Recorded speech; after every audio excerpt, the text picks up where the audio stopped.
Hi, ಎಲ್ಲರಿಗೂ ನಮಸ್ಕಾರ. ಬನ್ನಿ ಫ್ರೆಂಡ್ಸ್, ಇವತ್ತು ನಾನು ರಾಗಿ ದೋಸೆ ಮಾಡ್ತಾಯಿದ್ದೀನಿ. ತುಂಬ ರುಚಿಯಾಗಿರುತ್ತೆ. ನಾನು ಒಂದು 4 ಇಂಗ್ರೀಡಿಯೆಂಟ್ಸ್ ಸೇರಿಸೋದ್ರಿಂದ ತುಂಬ ರುಚಿಯಾಗಿರುತ್ತೆ ದೋಸೆ. ಚಿಕ್ಕ ಮಕ್ಕಳಿಂದ ದೊಡ್ಡೋರವರೆಗೂ ಇಷ್ಟಪಟ್ಟು ತಿಂತಾರೆ. ಗರಿ ಗರಿಯಾಗಿ ಆಗಿರುತ್ತೆ. ಬನ್ನಿ ಹೇಗೆ ಮಾಡೋದನ್ನು ನೋಡೋಣ. ನೋಡಿ, 1 ಲೋಟ ಉದ್ದಿನಬೇಳೆ ನೆನೆಸ್ತೀನಿ.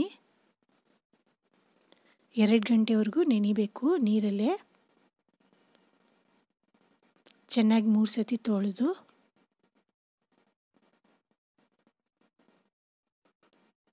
ನೋಡಿ 2 ಗಂಟೆ ಆಯಿತು. ಈ ಥರ ನೆನೆಸಿದ್ದೀನಿ. ಈಗ ನೋಡಿ, ಇದೇ ಕಪ್ಪಲ್ಲೇ ನಾನು ತಗೊಂಡಿದ್ದು.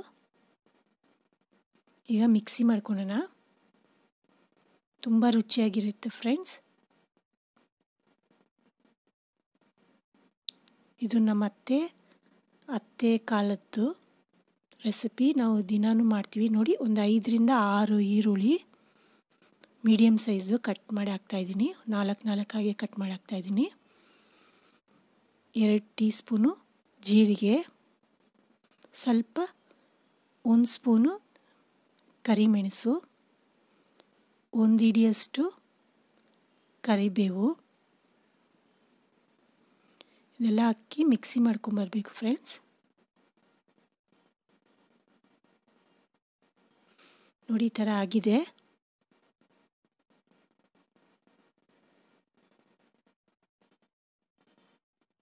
ನೋಡಿ ಫ್ರೆಂಡ್ಸ್, ಈ ಥರ ಇದೆ. ಈಗ ನಾನು ಒಂದು ಪಾತ್ರೆಗೆ ಹಾಕ್ಕೊತೀನಿ.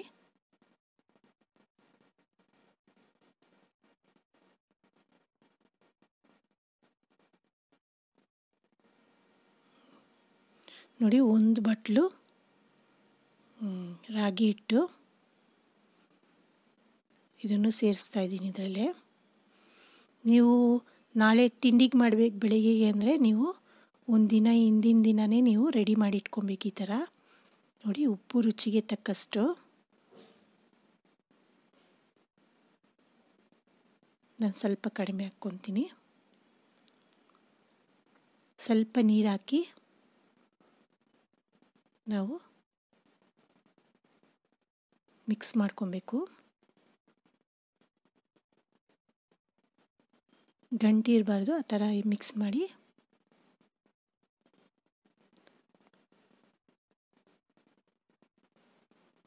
ದೋಸೆ ಹಿಟ್ಟು ಬರುತ್ತಲ್ಲ, ಆ ಥರ ಅದಕ್ಕೆ ತಗೊಂಬರಬೇಕು.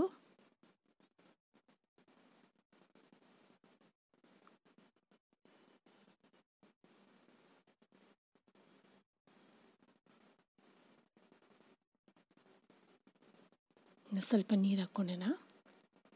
ಸ್ವಲ್ಪ ಹಾಕ್ಕೊಳ್ಳಿ.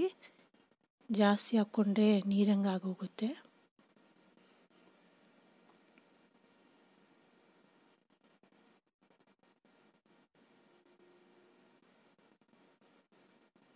ನೀವು ಎಷ್ಟು ತೆಳ್ಳಗೂ ನೀವು ದೋಸೆ ಮಾಡ್ಕೊಬೋದು, ಗರಿ ಗರಿಯಾಗಿ. ಆ ಥರ ಚೆನ್ನಾಗಿರುತ್ತೆ.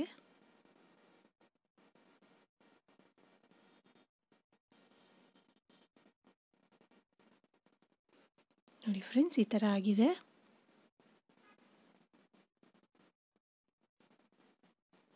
ನೋಡಿ, ಈಗ ಮುಚ್ಚಿಟ್ಟು ನಾವು ಬೆಳಿಗ್ಗೆ ನೋಡೋಣ.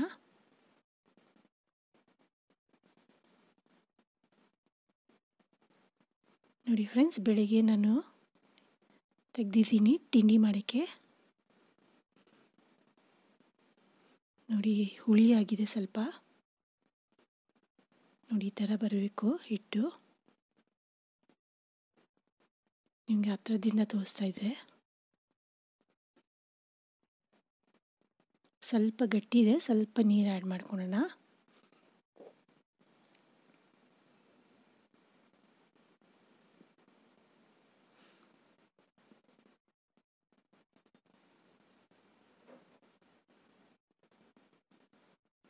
ನೋಡಿ, ಈ ಪದಕ್ಕೆ ಬರಬೇಕು.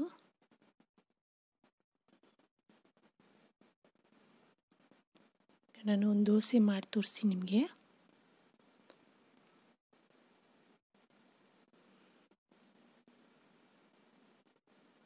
ನಿಮಗೆ ದೋಸೆ ಬಂದಿಲ್ಲ ಅಂದರೆ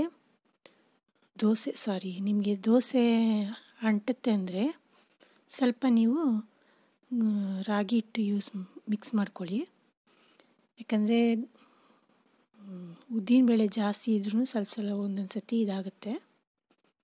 ನೀವು ನೋಡಿಕೊಂಡು ಒಂದು ಸತಿ ಮಾಡಿದ್ರೆ ನಿಮ್ಗೆ ಬಂದ್ಬಿಡುತ್ತೆ ಮಾಡೋಕ್ಕೆ. ತುಂಬ ಹೆಲ್ತಿ ಫುಡ್ ಇದು.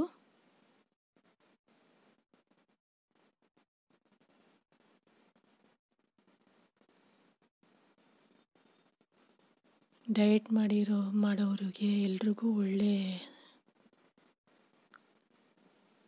ಫುಡ್ ಇದು.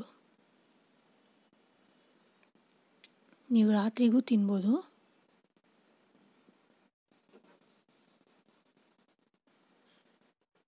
ನೋಡಿ ಫ್ರೆಂಡ್ಸ್, ಈ ಥರ ಎಷ್ಟು ಚೆನ್ನಾಗಿ ಬರ್ತಿದೆ ನೋಡಿ.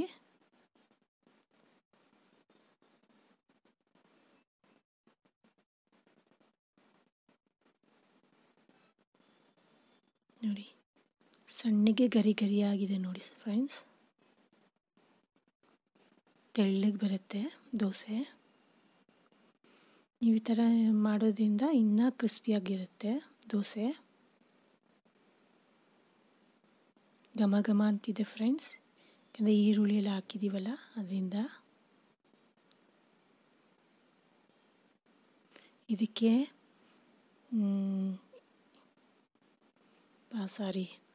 ಇದರಲ್ಲಿ ನಾನು ಬೆಳ್ಳುಳ್ಳಿ ಚಟ್ನಿ ಮಾಡಿದ್ದೀನಿ, ಅದು ಸೂಪರಾಗಿರುತ್ತೆ. ಇದಕ್ಕೆ ಬೇಕಂದರೆ ಹೋಗಿ ನೋಡಿ ನನ್ನ ಚಾನಲಲ್ಲಿ. ಆಮೇಲೆ ನಾನು ಕಾಯಿ ಚಟ್ನಿ ಮಾಡಿದ್ದೀನಿ ಫ್ರೆಂಡ್ಸ್, ಇನ್ನೊಂದು ಹಾಕ್ತಾಯಿದ್ದೀನಿ ನಿಮಗೆ ತೋರ್ಸೋಕ್ಕೆ. ನಾನಿವತ್ತು ಕಾಯಿ ಚಟ್ನಿ ಮಾಡಿದ್ದೀನಿ.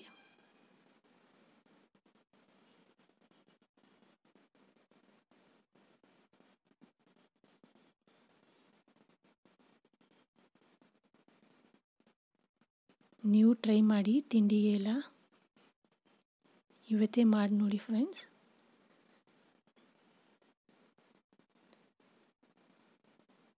ನೀವು 6 ಗಂಟೆಗೆ ನೆನೆಸಿದ್ರೂ 8 ಗಂಟೆಗೆಲ್ಲ ರುಬ್ಬಿಡ್ಬೋದು.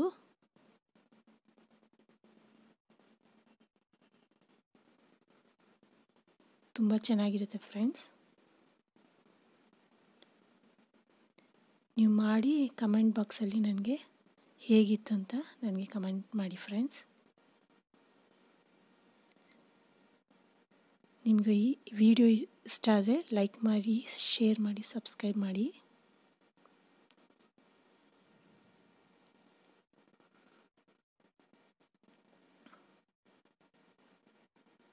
ಚಟ್ನಿ ಪುಡಿಯಲ್ಲೂ ತಿನ್ಬೋದು.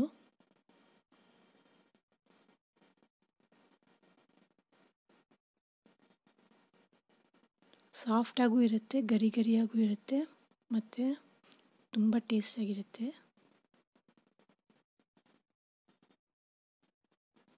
ಬನ್ನಿ ಫ್ರೆಂಡ್ಸ್, ಟೇಸ್ಟ್ ಮಾಡಿ ಹೇಗಿದೆ ಅಂತ ಹೇಳಿ ನನಗೆ.